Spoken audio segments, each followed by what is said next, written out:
Bueno, estamos con el profesor asociado Leopoldo Munera, de la Facultad de Derecho y Ciencia Política de la Universidad Nacional, abogado y politólogo. Buenas tardes. Buenas tardes.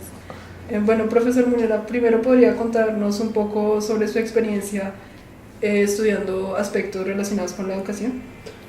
Bueno, yo he trabajado sobre todo en la educación superior y he centrado mis análisis en política pública en educación superior y en el gobierno en las instituciones públicas de educación superior, específicamente en las universidades. Bueno, profesor Munera, ¿podría comentarnos cuáles cree usted que han sido los cambios generados en el acceso a la educación a partir de la Constitución de 1991?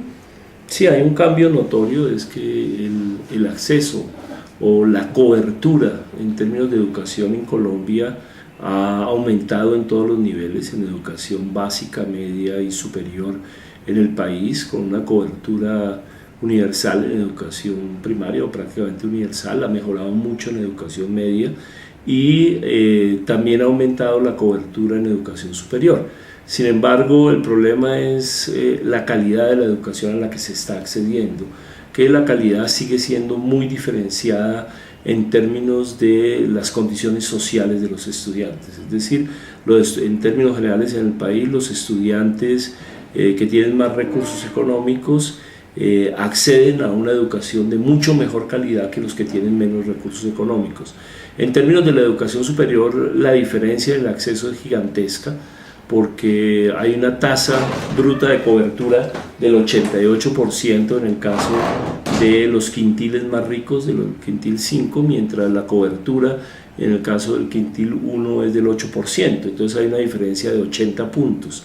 El acceso sigue siendo sobre todo para los sectores más ricos de la población, pero también al tipo de instituciones que acceden. La mayoría de los quintiles más ricos o de los que pertenecen a los quintiles más ricos acceden sobre todo a una educación universitaria de calidad, mientras que de los quintiles más pobres acceden sobre todo a una educación técnica y tecnológica de poca financiación y poca calidad.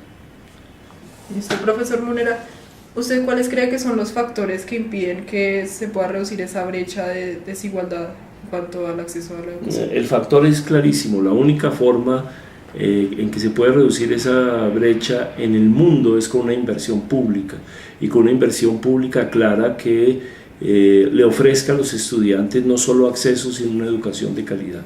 En ninguna parte del mundo se ha desarrollado un acceso equitativo a la educación si no es con una intervención directa del Estado.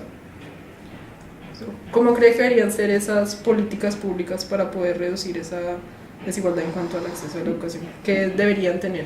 Bueno, las políticas públicas deberían tener en cuenta diferentes aspectos, las diferencias regionales, la complejidad de la educación superior, en el sentido de que hay una educación universitaria, una educación técnica y tecnológica, pero que todas deben ser de excelente calidad, que deben ser muy buenas, debe tener en cuenta las condiciones sociales de los estudiantes, es decir, políticas de bienestar muy claras, porque un estudiante que no tiene plata para comer, que no tiene plata para vestirse, que no tiene plata para acceder a los libros, difícilmente va a poder estudiar. Tiene que tener en cuenta las condiciones de apoyo a esos estudiantes, sobre todo los que tienen situaciones más desfavorables en su vida cotidiana. Es decir, debe ser una política integral y que no simplemente ofrezca un acceso a la educación superior, porque eso no es suficiente. Ok, profesor Munera, muchas gracias por esta breve entrevista. No, con gusto.